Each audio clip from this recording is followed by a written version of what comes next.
الحمد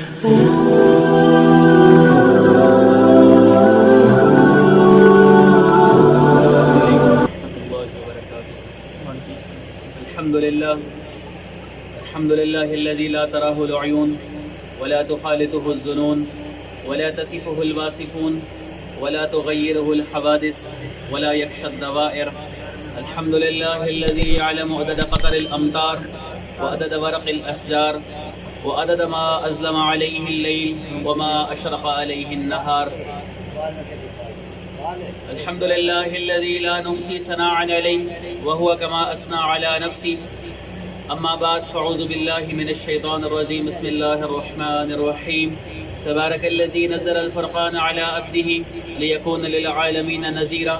وقال النبي صلى الله عليه وسلم إن الله بعثني كافة للناس رحمة فأدوا عني أو كما قال عليه الصلاة والسلام. تو پھر دوستو، اس وقت جو امت کے ساتھ عروج و زوال کی داستان چل رہی ہے، امت کے جو حالات ہیں، یہ سارے حالات یہ کس کا نتیجہ ہے؟ اس میں کس کا دخل ہے؟ اس میں کون کیا کر رہا ہے؟ ہم تھوڑا سا اس کو پہچانیں، اس کو تھوڑا سا جانیں کہ یہ ہو کیوں رہا ہے، یہ حالات بنے کیوں ہیں ایسے. تو میرے دوستو، اس امت کو تو اللہ نے ایسا نبی دیا ہے، حضرت محمد مصطفیٰ صلی اللہ علیہ وسلم، کہ جنت میں آدم علیہ السلام اور اماں حوا علیہ السلام کا نکاح ہو رہا ہے. تو اللہ تعالیٰ نے آدم علیہ السلام کو فرمایا کہ آدم اپنی بیوی کو حق مہر عطا کرو. تو آدم علیہ السلام پوچھنے لگے اللہ کیا دوں؟ تو وہ جنت ہے نا، سونے چاندی کے انبار لگے ہوئے ہیں، ہیرے جواہرات کے انبار لگے ہوئے ہیں. اللہ کہتے ہیں کوئی 1000 من سونا اٹھا کے دے دے، کوئی ہیرے جواہرات کے سیٹ اپنی بیوی کو بنوا دے، یہ حق مہر یوں اللہ کہتے ہیں نا. لیکن اللہ نے فرمایا کہ آدم تیری نسل ہے، میرا آخری نبی ہے، اس پہ ایک دفعہ درود پڑھ دے، یہ تیرا حق مہر ہے. محمد الرسول اللہ صلی اللہ علیہ وسلم جیسا اس امت کو نبی ملا ہو. اس وقت جو حالات بنے ہوئے ہیں، ظہر الفساد فی البر والبحر بما کسبت ایدی الناس، کا فرمایا کہ خشکی اور تری میں جتنا فساد ہے، جتنا اس وقت ہمیں نظر آ رہی ہے موسمیاتی تبدیلیاں، جو بھی نظر آ رہا ہے، اس کے پیچھے فرمایا تمہارے اپنے ہاتھوں کی کمائیاں ہیں. اس وقت ہم دوسروں پہ ڈالتے ہیں کہ فلاں نے یہ کر دیا، فلاں نے یہ کر دیا. اصل مسئلہ ہم سب کا اپنا ہے. ہمارا زوال پتہ ہی کیوں ہے کہ ہم دوسروں کی طرف انگلیاں اٹھاتے ہیں کہ فلاں نے یہ کیا ہے، فلاں نے یہ کیا ہے، فلاں نے یہ کیا ہے. ہم اپنے آپ کو نہیں دیکھتے کہ میں اپنی ذات میں کیا کر رہا ہوں. طائف والوں نے پتھر مارے تھے تو وہ ہمارے نبی کے جسم پہ لگے تھے، وہ پتھر تھے ہمارے نبی کے جسم پہ لگے. اور ایک ہوتی ہے روح کی تکلیف، ایک ہوتی ہے جسم کی تکلیف. پتھر لگے وہ جسم کی تکلیف تھی، اور لیکن جب مسلمان نماز چھوڑتا ہے، یہ وہ پتھر ہے جو ہمارے نبی کی روح پہ جا کے لگتا ہے.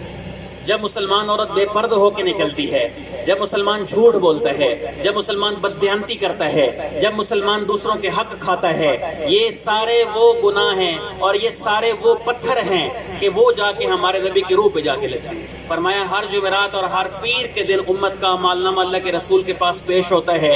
جب ہماری بدعمالیاں جاتی ہوں گی تو بتاؤ اللہ کے رسول پہ کیا گزرتی ہو. تو ہمارے مسائل کا حل توبہ ہے. اللہ کی قسم ہمارے حکمران ہمیں نہیں نکال سکتے ذلت سے، وہ خود مٹی ہیں، وہ خود کیا کر سکتے ہیں؟ اگر ہمیں کوئی نکال سکتا ہے تو اللہ نکال سکتا ہے. اور اس کا راستہ اور اس کا ذریعہ کیا ہے؟ محمد الرسول اللہ صلی اللہ علیہ وسلم.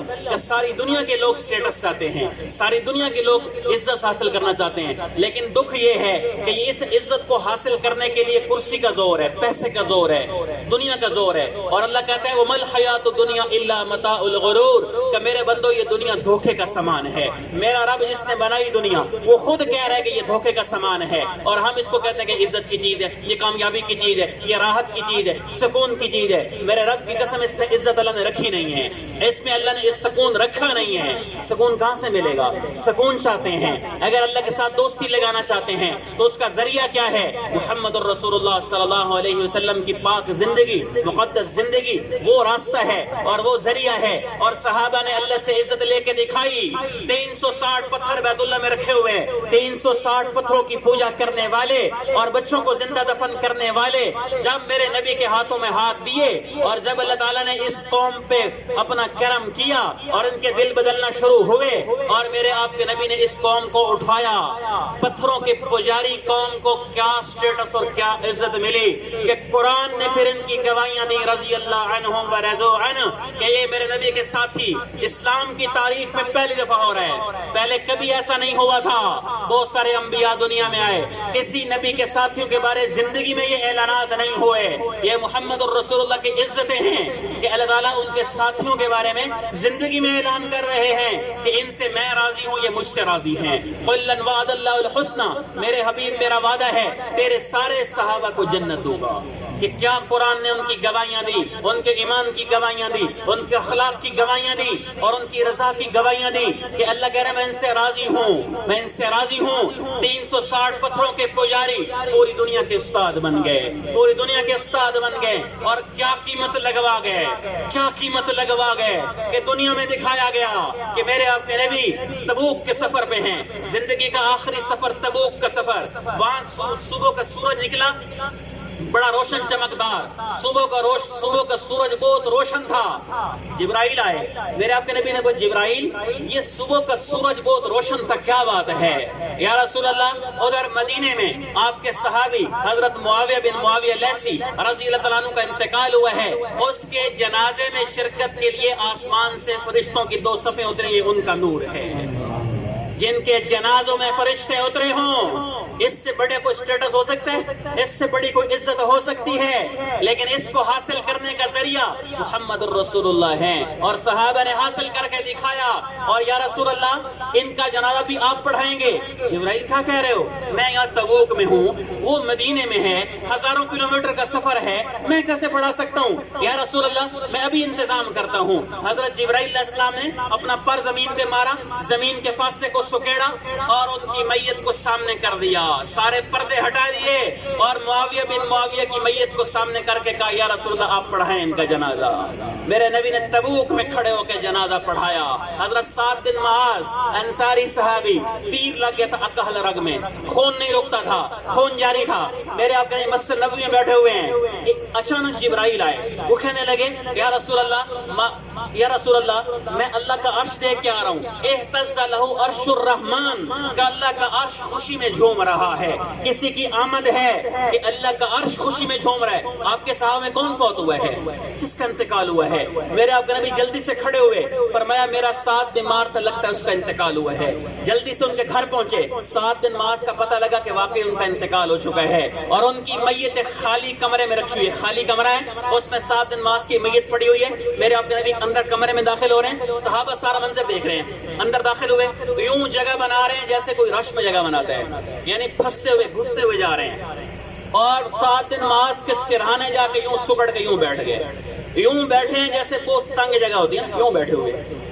صحابہ نے کہا یا رسول اللہ کمرہ خالی پڑا ہوا ہے، آپ اتنی تنگی سے آئے، اتنی تنگی سے بیٹھے ہوئے ہیں، یا رسول اللہ کیا بات ہے؟ کہ میرے صحابہ تم نہیں دیکھ رہے، میں دیکھ رہا ہوں، یہ پورا کمرہ فرشتوں سے بھرا ہوا ہے۔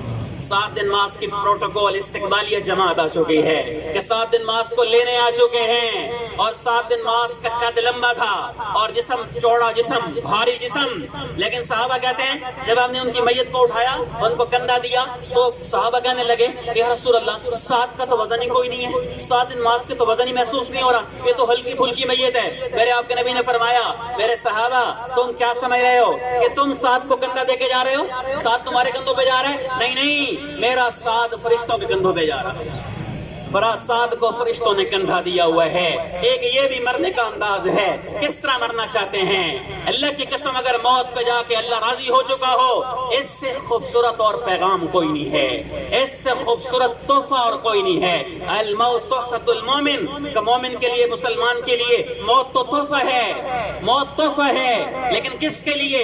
عمر بن عبدالعزیز، عمر بن عبدالعزیز جن کو عمر ثانی کہا گیا، عمر ثانی عمر بن بنو امیہ میں سے، عمر بن عبدالعزیز رحمت اللہ علیہ ان کو زہر دیا گیا، زہر میں تڑپ رہے تھے، زہر کا ذائقہ معلوم نہیں ہو رہا تھا، اس لیے دوائی نہیں بن رہی تھی۔ جب تک ذائقہ معلوم نہ ہو اس کا تریاق نہیں بنتا، اس کا علاج نہیں ہوتا۔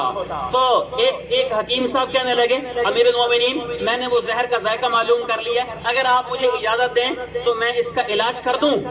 اب سنو عمر بن عبدالعزیز کیا کہہ رہے ہیں۔ عمر بن عبدالعزیز فرمانے لگے کہ اگر تم مجھے یوں کہو نا کہ اپنا ہاتھ بڑھا کے اپنے کان کے پاس لیٹے ہوئے تھے نا، اپنے کان کے پاس لے جائیں اور یہاں کوئی چیز ایسی پڑی اگر اس کو میں استعمال کر لوں تو میں ٹھیک ہو جاؤں گا، پر میں یہ کرنے کو بھی تیار نہیں ہوں۔ میں اپنے رب سے ملنا چاہتا ہوں، میں اپنے رب کی ملاقات کے شوق میں ہوں۔ ہمارے تو چھوٹے چھوٹے نقشے ہیں نا، چھوٹے چھوٹے امتحان ہیں ہمارے۔ عمر بن عبدالعزیز 3 براعظم پر حکومت ہے، 3 براعظم کا خلیفہ، 3 براعظم پر تخت ہے، اور یہ بندہ 2 سال اور 2 مہینے حکومت کر کے گیا، اور اس تخت کے ذریعے، اس تخت کو ذریعہ بنایا اللہ کو راضی کرنے کا۔ اس تخت کو عمر بن عبدالعزیز نے ذریعہ بنایا اللہ کو راضی کرنے کا۔ اور کیسا راضی کیا؟ کیسا راضی کیا؟ جب ان کی میت کو قبر کے سرانے رکھا گیا، ایک ہوا چلی اور ایک پرچہ اڑتے اڑتے ان کے کفن میں آ کے گر گیا۔ عمر بن عبدالعزیز کا یہاں سینے پہ آ کے نا ایک پرچہ گر گیا، لوگوں نے اٹھا کے پڑھا، اس پہ لکھا ہوا تھا بسم اللہ الرحمن الرحیم، اور دوسری سطر، دوسری لائن، ھذہ براءۃ من اللہ لعمر بن عبدالعزیز من النار، یہ پروانہ ہے اللہ کی طرف سے اپنے بندے عمر بن عبدالعزیز کے لیے کہ اللہ نے اس کو آگ سے آزاد کر دیا ہے۔ اللہ نے اس کو آگ سے کیا حکومت کے ذریعے اللہ کو راضی کر کے دکھایا۔ کرسی پہ بیٹھ گئے، منصب پر بیٹھ گئے، تخت پر بیٹھ گئے، اور تخت بھی کتنا بڑا، 3 براعظم۔ یہ تو پاکستان تو کیا ہے، ایشیا کیا ہے، افریقہ کیا ہے، 7 براعظم دنیا میں، ایک میں تو ویسے ہی برف ہے اور 6 میں آبادی ہے، اس میں سے آدھی دنیا پر حکومت کرنے والا بندہ کیا کر گیا، کیا کیا اس نے کہ موت پہ پرچہ آ گیا، پروانہ آ گیا کہ اللہ نے اپنے بندے کو آگ سے آزاد کر دیا۔ لوگوں، اللہ نے اپنے بندے کو آگ سے آزاد کر دیا ہے، یہ دنیا میں دکھا دیا گیا۔ لیکن 2 سال 2 مہینے عمر بن عبدالعزیز کیسا رہا؟ عید کا موقع آیا، بچوں نے کپڑوں کی فرمائش کی۔ جس بندے کی 3 براعظم پہ حکومت ہو، اس کے لیے کپڑے دینا کیا مسئلہ ہے؟ فاطمہ بنت عبد الملک، فاطمہ بنت عبد الملک چچا کی بیٹی سے نکاح ہوا تھا۔ فاطمہ بنت عبد الملک سیاسی اعتبار سے بہت بڑی عورت ہے، بہت بڑی عورت ہے۔ یہ 7 نسبتوں سے شہزادی بنتی ہے۔ اس کا دادا مروان بادشاہ، باپ عبد الملک بادشاہ، بھائی ولید بادشاہ، سلیمان بادشاہ، یزید بن عبد الملک بادشاہ، اور سلیمان بادشاہ، اور ہشام بن عبد الملک، 4 بھائی۔ اپنا شوہر عبدالعزیز وہ بھی بادشاہ، 5، اور باپ اور دادا، 7 نسبتوں سے یہ عورت شہزادی بنتی ہے، فاطمہ بنت عبد الملک۔ لیکن ان دونوں میاں بیوی نے اپنے رب کو کیسا راضی کیا۔ عید آ گئی اور فاطمہ بنت عبد الملک کہنے لگی کہا امیر المومنین آپ کے بچے کپڑوں کی فرمائش کر رہے ہیں، کپڑے نئے لے کے دے دیں۔ تو کیا کہہ رہے ہیں؟ عمر عبدالعزیز کہنے لگے کہ فاطمہ میرے پاس پیسے کوئی نہیں، میں بچوں کو کپڑے نہیں۔ اللہ اکبر، 3 براعظم پہ جس کی اور بنو امیہ کا ایسا دبدبہ تھا کہ کوئی سر نہیں اٹھا سکتا تھا، اور خزانے بھرے ہوئے ہیں گندم کے دانوں کی طرح، سونے چاندی سے بھرے ہوئے ہیں، اور وہ تخت پر بیٹھنے والے نے اللہ کو کیسے راضی کیا کہ فاطمہ بچوں سے کہہ دو میرے پاس پیسے کوئی نہیں ہیں۔ تو فاطمہ بنت عبد الملک کہنے لگی کہ میں آپ کو ایک تجویز دیتی ہوں، آپ ایک تجویز پہ کام کریں، بچوں کے کپڑے لے لیں۔ کہ کیا بتاؤ؟ کہ اپنے وزیر خزانہ سے کہو کہ 1 مہینے کی تنخواہ ایڈوانس آپ کو دے دے، اس سے بچوں کے کپڑے بن جائیں گے۔ اچھا ٹھیک ہے میں بات کرتا ہوں۔ اپنے متحد آدمی ہیں مزاحم وزیر خزانہ، اس کو بلایا کہ مزاحم میں نے بچوں کے کپڑے لینے ہیں، عید آ رہی ہے تو مجھے 1 مہینے کی تنخواہ ایڈوانس دے دو۔ آگے وہ بھی اللہ والا تھا، وہ کہنے لگا امیر المومنین مجھے ایک پرچے پہ لکھ کے دے دے کہ آپ 1 مہینہ زندہ رہیں گے، میں آپ کو تنخواہ نکال دیتا ہوں، 1 مہینے کی ایڈوانس تنخواہ دے دیتا ہوں۔ تو اس پہ رو پڑے اللہ تیرا بھلا کرے کہ تو نے میری آنکھیں کھول دی کہ کون گارنٹی دے سکتا ہے۔ گھر آئے کہ فاطمہ بچوں سے کہہ دو میں کپڑے نہیں لے سکتا، بچوں سے کہہ دو میں ان کے لیے کپڑے نہیں خرید سکتا، ان کا باپ ان کو کپڑے نہیں لے کے دے سکتا۔ عید کا دن آ گیا اور خلیفہ وقت ہی عید کی نماز پڑھایا کرتے تھے۔ عید کی نماز سے فارغ ہوئے بنو امیہ کا خاندان، وہ سلیمان اور وہ ولید اور ہشام، جنہوں نے ظلم و ستم سے دنیا کو اپنے خزانے اپنی جیبیں بھر لی ظلم و ستم کر کر کے۔ ان کے بچے زرق برق پوشاکیں، نئے کپڑے، اور وقت کا بادشاہ، وقت کا خلیفہ، بچے میلے کچیلے کپڑے پہن کے آ رہے ہیں، بچے پھٹے ہوئے کپڑے پہن کے آ رہے ہیں۔ تو جب دیکھا نا بچوں کو آتے ہوئے، اور ان کے بھی بچے دیکھے، ان کے بچے بھی آتے دیکھے، تو آخر باپ بھی تو ہیں، آخر باپ بھی ہیں، اندر کوئی پتھر تو نہیں ہے، اندر پتھر تو نہیں ہے۔ بچوں کی حالت دیکھ کے آنکھیں چھلک پڑی کہ میرے بچوں، تمہیں آج اپنے باپ سے گلہ تو ہوگا، تمہیں اپنے باپ سے گلہ ہوگا کہ ہمارے باپ نے ہمیں نئے کپڑے نہ لے کے دیے۔ تو آگے بیٹا، اس کا نام عبد الملک تھا، وہ بھی باپ سے 2 ہاتھ آگے، وہ کہنے لگا ابا جان نہیں، آپ پریشان نہ ہوں، آپ پریشان نہ ہوں، ہمارا سر فخر سے بلند ہو گیا۔ آج ہمیں فخر ہے کہ ہمارے باپ نے شاہی خزانے بددیانتی نہیں کی، ہمیں حرام پہ کھڑا نہیں کیا، ہمارا سر یہاں فخر سے ہے، آپ پریشان نہ ہوں۔ یوں زندگی گزار کے جانے والے کا انجام کیا ہوا کہ موت پہ پرچہ آ گیا، کہ اللہ راضی ہو گیا، اللہ نے آگ سے آزاد کر دیا۔ یوں مرنا چاہتے ہیں کہ نہیں چاہتے؟ چاہتے ہیں اس طرح کا مرنا؟ اپنی زندگی کا طرز بدلیں، اللہ کے لیے اپنی زندگی کا طرز بدلیں۔ کہ کربلا ابھی مہینہ گزرا ہے کربلا والوں کا، کہ کربلا والوں کا کیا پیغام ہے، کیا پیغام ہے کہ مسلمان کے ایمان کا سودا نہیں ہو سکتا، مسلمان کے ایمان کو خریدا نہیں جا سکتا۔ تو ہمارا معاشرہ کیوں زوال کا شکار ہے؟ کیونکہ ہم اپنی ذات میں گر چکے ہیں۔ تمہیں اپنے بٹن کیوں کہ نہیں کھولتا نا؟ ہمیں اپنے بٹن کھولنے پڑیں گے، اور توبہ ذریعہ ہے۔ جو حالات بنے ہوئے نا اس وقت، امت ایسے حالات سے گزر رہی ہے کہ اگر پتھروں کی بھی آنکھیں ہوتی تو وہ بھی رو پڑتے، پتھر بھی چیخ پڑتے۔ جو حالات آپ کے سندھ اور بلوچستان میں ہوئے، کہ کتنے لوگ بے گھر ہوئے، کہ کس لیے؟ خون سارا خراب ہے، یہ تو پھوڑے نکل رہے ہیں نا، کبھی کہیں پورے جسم کا خون خراب ہے، پوری امت کے اعمال خراب ہیں۔ یہ نہیں کہ صرف ان کا قصور ہے، میرا بھی قصور ہے، ہمارا بھی منہ کالا ہوا ہے، لیکن کیونکہ ہم اپنے بٹن نہیں کھولتے اس لیے۔ اور اللہ کی قسم، سب سے آسان کام ہے اللہ کو راضی کرنا، سب سے سوکھا کام ہے، دنیا کا سب سے آسان کام۔ بنی اسرائیل کے ایک نوجوان کفل اس کا نام ہے، اللہ نے مال دیا، جوانی دی، اس نے زنا، شراب، گانا بجانا، سارا دن گانا، سارا دن شراب، رات ہوتی اپنی من پسند لڑکی کو پکڑتا، منہ مانگے پیسے دیتا، ایک رات کے وہ 60 دینار دیا کرتا۔ 60 دینار سونے کا سکہ ہوتا ہے، 4.5 ماشے اس کا وزن ہوتا ہے۔ 60 دینار آج کا پاکستانی حساب لگا 50-60 ہزار کا تو ہے نا، 4.5 ماشے، 12 ماشے کا تولہ ہے، تو 4.5 ماشے کا ایک سکہ، اور 60 سکے، 60 دینار وہ ایک رات کے خرچ کرتا تھا۔ وہ 3-4 لاکھ روپے بنتا ہے پاکستان، ایک رات کا وہ دیا کرتا۔ روزانہ اس کی یہ روٹین چل رہی تھی، روزانہ سارا دن گانا بجانا، شراب، رات ہوتی منہ کالا کرتا۔ ایک رات اس کے کمرے میں لڑکی آئی تو وہ رو رہی تھی۔ کیفل کہنے لگا تو رو کس بات پہ رہی ہے؟ تو اپنی مرضی سے آئی ہے، تجھے میں نے پکڑا تو نہیں ہے، تو نے منہ میں کے پیسے لیے ہیں، تیرے ساتھ سودا ہوا ہے، تو روتی کس بات پہ ہے؟ تو کہنے لگی کیفل، میں عزت دار عورت ہوں، میں خاندانی عورت ہوں، میں زانیہ نہیں ہوں، میرے بچوں کی بھوک نے مجھے یہاں تک پہنچایا کہ میرے بچوں کی بھوک میں وہ برداشت نہیں کر سکتی، کیفل اس لیے میں یہاں اپنا جسم بیچنے آئی ہوں۔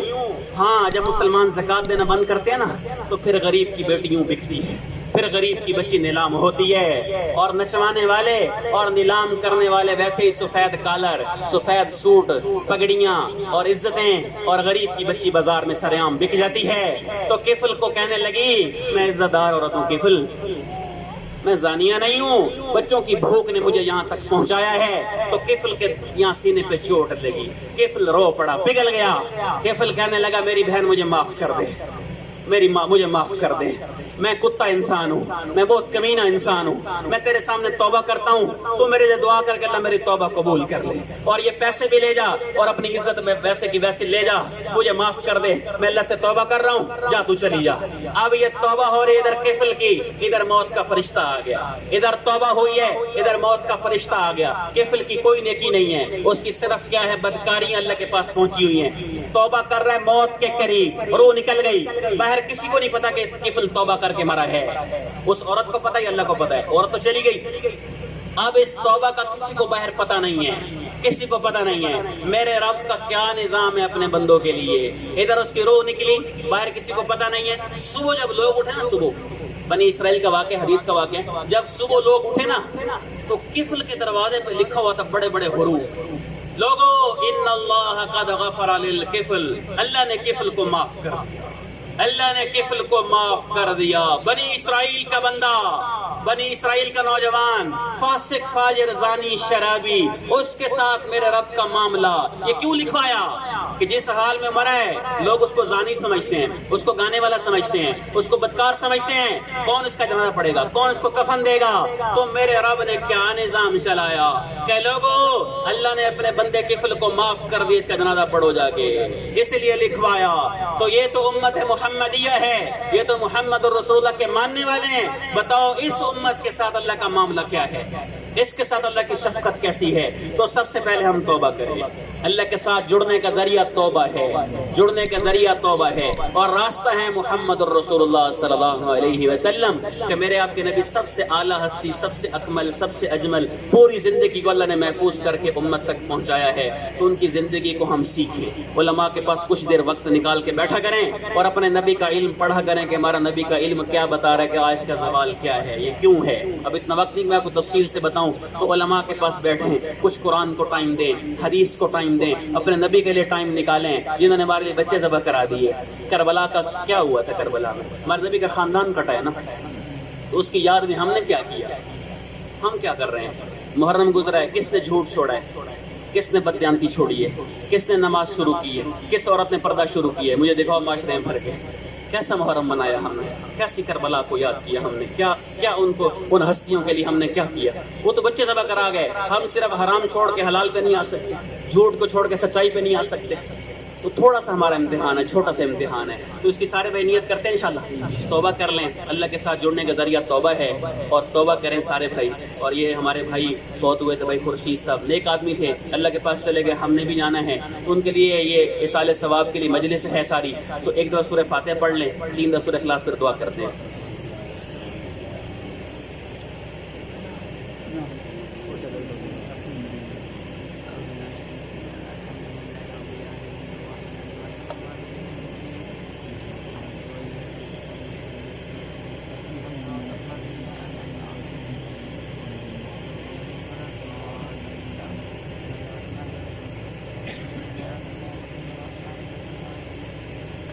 تو سارے بھائی ایصال ثواب کی نیت کر لیں، جب مسلمان تو سفارش کرتے تو اللہ وہ سفارش قبول کر لیتے ہیں۔ اللہ ان محمد ما هو اهله ربنا آتنا في الدنيا حسنة وفي الآخرة حسنة وقنا عذاب النار اللهم انا نسألك العفو والعافية والمعافاة في الدنيا والآخرة۔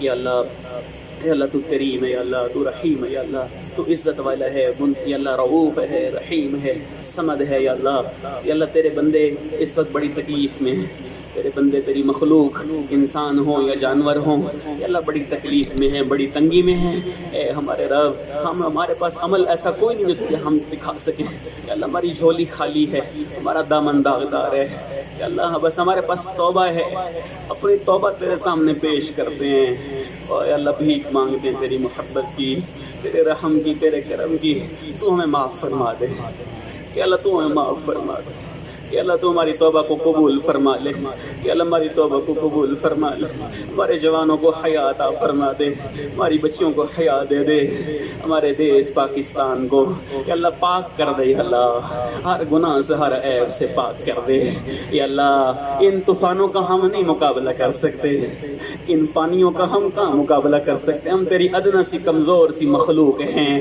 یا اللہ تو ناراض ہو گیا، یا اللہ ہم جانتے تو ناراض ہو گئے، ہم تجھے منانا چاہتے، تیرے بندے تیرے سامنے حاضر ہیں، ہاتھ اٹھائے ہوئے ہیں، یا اللہ اے ہمارے رب اس مجلس میں سفید بالوں والے بیٹھے ہوئے ہیں اور تیرے نبی کی خبر ہم تک پہنچی کہ جب سفید بال آ جائیں تو حیا کرتا ہے.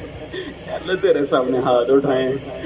یا اللہ ہمارے حالات کو ٹھیک کر دے, ہمارے حالات کو بہتر کر دے, ہمارے مسلمان بھائیوں کی مدد فرما. اے اللہ ہمارے بے آسرا بے گھر افراد ہمارے بہن بھائی تکلیف میں مشقت میں ان کی مدد فرما. اور یا اللہ یہ مجلس کا اہتمام کیا گیا, اے اللہ یہ دعائے خیر کی مجلس ہے, اے اللہ سال ثواب کی مجلس ہے کہ تیرا بندہ اے اللہ تیرا بندہ اے اللہ بزرگی کی عمر میں خورشید تیرا بندہ تیرے پاس پہنچا ہے, اس کی مہمان نوازی فرما دے, اس کی بخشش فرما دے, اس کی اللہ قبر کو طاقت نگاہ وسیع فرما دے, اے اللہ اس کی قبر کو نور سے منور فرما دے, اس کی اولاد کو صبر نصیب فرما, اس کے اہل و عیال کو دین پہ چلنے والا بنا دے. اے ہمارے رب ایسے ہم میں سے جس کے یا اللہ جو رشتہ دار یا اللہ فوت ہو گئے ان سب کی قبروں کو طاقت نگاہ وسیع فرما دے, ان سب کی قبروں کو جنت کا باغ بنا دے. ہمارا دنیا سے جانے کا وقت آئے تو ہماری زبانوں پہ کلمہ جاری فرما دینا, ہماری زبانوں پہ کلمہ جاری فرما دینا. یا اللہ قیامت کے دن اپنے حبیب صلی اللہ علیہ وسلم کی شفاعت نصیب فرما دینا, اپنے حبیب کی شفاعت نصیب فرما دینا, صحابہ اہل البیت کی محبت نصیب فرما دے.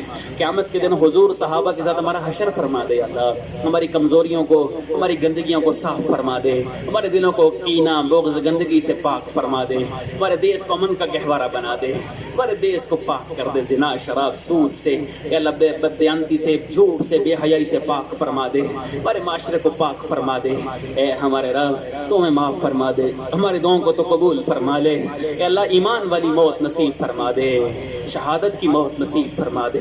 اے اللہ ہمارے ملک پاکستان اور دنیا میں جہاں جہاں مسلمان ہیں ان کو ہر طرح کی پریشانیوں سے محفوظ فرما دے, ہر طرح کے ظلم سے مسلمانوں کو نکال لے. اے اللہ تو ہمیں معاف فرما دے, ہماری دعاؤں کو تو قبول فرما لے. وصلی اللہ علیہ النبی کریم آمین اجمعین.